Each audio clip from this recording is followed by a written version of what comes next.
Krista is up in New Jersey, and she's starting her own cleaning company, and she's a little bit overwhelmed on pricing and doing estimates. So I want to go ahead and talk about that in today's video. I know a lot of people are out there who have never actually done business-to-business sales. They've never negotiated contracts, and they might not know how the entire process works. Now, one thing that you hear commonly in business-to-business sales is you need to meet with the decision maker. Sometimes a business owner or a manager will have you meet with an admin assistant or an office manager, and they're not the actual person who's going to be signing the check. They're not the actual person who's making the decision. And so you don't want to waste your time talking to these low-level people. You want to try and get in with the CEO or the owner of the company. And I've worked for people who told me that that's what you need to do. They say, don't waste your time with the low-level people. And so I believed that for a long time. I would only want to meet with the CEO. The problem is, when you go into a big organization, oftentimes the CEO probably doesn't want to meet with the janitor. And so you're forced meeting with the admin assistant. And the last thing you want to do when you go meet with an admin assistant is to seem annoyed, or to seem like you're wasting your time, or to not appreciate them and the pull that they have within that organization. You don't want to treat them like crap, because when it comes down to it, they're probably going to be the biggest person in your corner to fight for you to get that contract. If you can win with this office admin or this lower level person, you're oftentimes going to win the contract. So I'll meet with them, and I don't care, and I like them. I try and get along with them and build a relationship with them. So that's the first thing you need to know.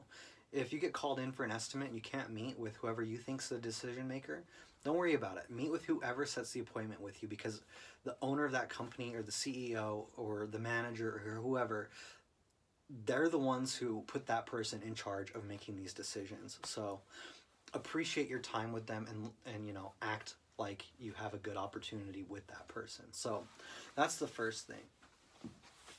The second thing is, when you're doing business to business sales, nobody actually expects an estimate right then and there. It's very common to do a walkthrough and then have some time to go back to your office and write up a contract.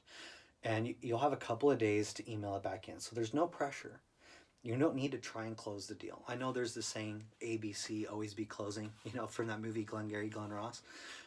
You don't need to worry about it in the janitorial business. You don't have to close every single deal. You don't have to be so, you know, needy and hungry for every sale. And I know that, like, when you're first getting started, you probably want a lot of business. And so you might be hungry to close that deal, and you might want to close it on the first time you meet with that person. But really, you're going to get big contracts if you stick with this long enough, where people are paying you a ton of money every single month.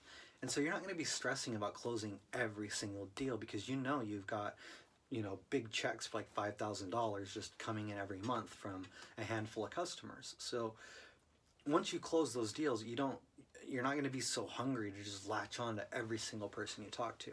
So keep that in mind. Keep your first meeting really personal, like really laid back. Don't care either way which way this is going to go, because you don't want to close a long-term contract with someone where you're going to be in their building every day and you don't like them, or where you piss them off because you were too pushy and now you got to see this person every day. So act like they're your friends, because these guys are kind of going to be your coworkers. Like, you're going to be emailing them back and forth. You're going to be negotiating pricing.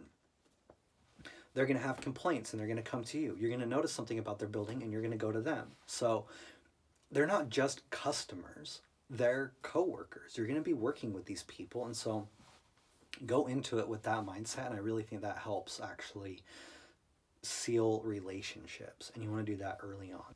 That being said, if it's a very simple thing and you could figure out the pricing and it's going to take you under 10 minutes, feel free to ask them for a seat somewhere where you could go over everything, and then scribble it out on a piece of paper and then just tell them. Like, this is what I do anyway. I mean, you don't have to do it this way, but I'm just saying, if it's something easy, if it's a small floor care job and it's like $1,000, I could sit down and go through all the measurements, and I could tell them, all right, so it's going to take about this long. Here's exactly what I'm going to do. I'll follow these 5 different steps. These are the results you can expect. Here's the day and time that I could come in the soonest, and it's going to be $1,000. Do you want to do it? Yes or no? And you might be able to close a deal right then and there. Oftentimes, they're going to say, let me go back and talk to the owner and confirm. They'll be like, it sounds good. We're probably going to do it, but let me just double check with the owner. And On those small deals, that's no problem. If it's like less than $500 a month and you know that and you could figure it out, you know, in 5 minutes by sitting at a desk alone, you could let them know. Like, you know, we'll come in, we'll change your garbage cans, we'll do your vacuuming, whatever. It's going to be $500 a month. You don't have to make a decision right now. I'll check in with you later, but just so that you know, that's what it is. And if you want to go forward with this, let me know, and then I'll draw up a contract and we can move forward. All it is a relationship. All you're doing is going in and meeting with another human. They're telling you what they need. You're telling them what you can do. And then you're just telling them, you know, how you're going to do it and what it's going to cost and all that stuff. All right, so now you need to know how you build your pricing. The way I do it, and the industry standard, is by bidding by task. You don't bid based on time. You don't really tell your customers, hey, it's $50 an hour or $100 an hour. But you know what your hourly rate needs to be. And you can find, if you don't know how to figure out what your hourly rate should be, I'll go into another video. But basically, you're going to have costs for supplies, you're going to have costs for labor, you're going to have overhead, and then you're going to want to build in some profit. And so if you can figure out what this number is per hour to deliver on your janitorial service, then you're going to know internally what that is. Maybe it's $30 an hour. So what you're going to do is, you're going to walk through their building, and you're going to add up all the tasks. You're going to be like, hey, there's this many mirrors in the bathrooms, there's this many toilets, there's this many bathrooms, this many garbage cans, and you're just going to go through and list out every single task they want you to do and how frequently.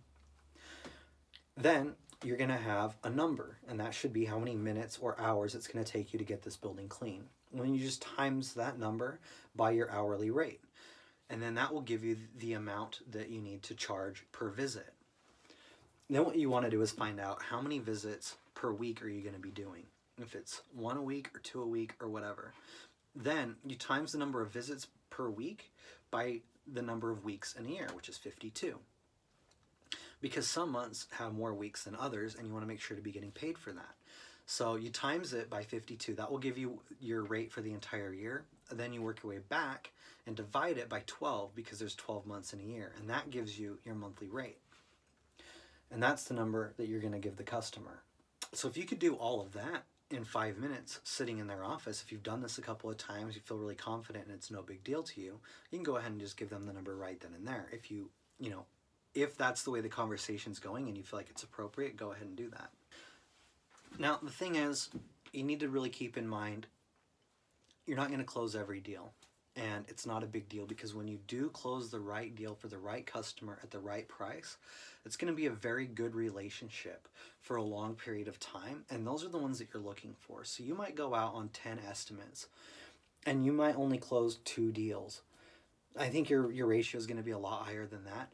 But don't stress out too much. Don't put too much weight into any one deal. And I know some of these numbers can be astronomical. And if you've never made, you know, $10,000 a month, and you get an opportunity to bid on it, and you're thinking like, holy shit, this is going to be life-changing, I have to get this deal, you know, you might come across as too pushy, or you might come across as too greedy, or you might just do things that are going to damage the relationship. So just take it slow and just understand you're not going to win every single contract. And if you go out on one estimate, you're going to go out on another. And so just take your time with this entire process and only do deals that you feel very comfortable in. The last thing people need is to hire vendors that don't follow through. Probably the most important thing in a janitorial business is trust.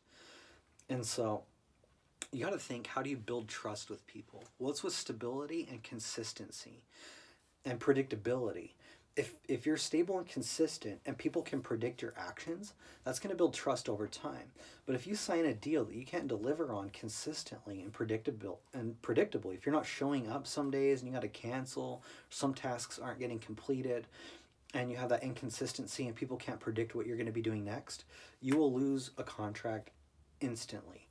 And people will fire you. If you don't have a good relationship with them and you're also not delivering on your contract, they will fire you instantly.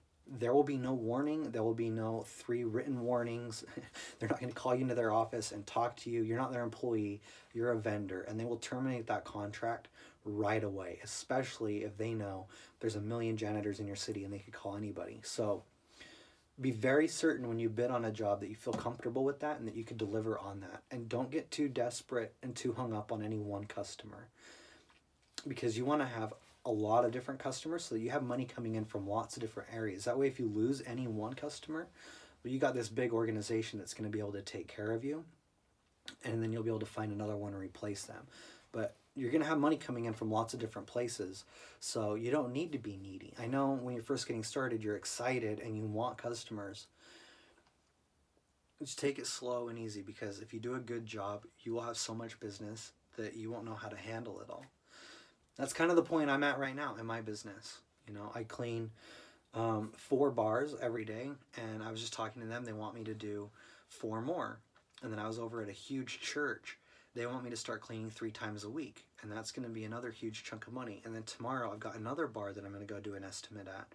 And those are just some big customers that I have. But I've got so many small little ones where I'm only in there once a week. It's just insane. It's so much work. And then not only that, I got carpet cleaning, I've got floor care, I've got pressure washing. And so if you're very consistent and predictable and reliable, there's not many people like that in this industry, unfortunately. Unfortunately, a lot of people just want money, and the customers see that, and it annoys them. And when they find you being consistent because you made commitments you could follow through on, they're going to love you, and your business, you're going to do very, very well. So no need to be desperate, no need to be in a hurry. This is a long-term career path. So anyway, guys, if you like this kind of thing, good, I'm happy. If you want to do what you want, when you want, how you want, for who you want, and how much you want, subscribe to my channel. We'll see you guys next time.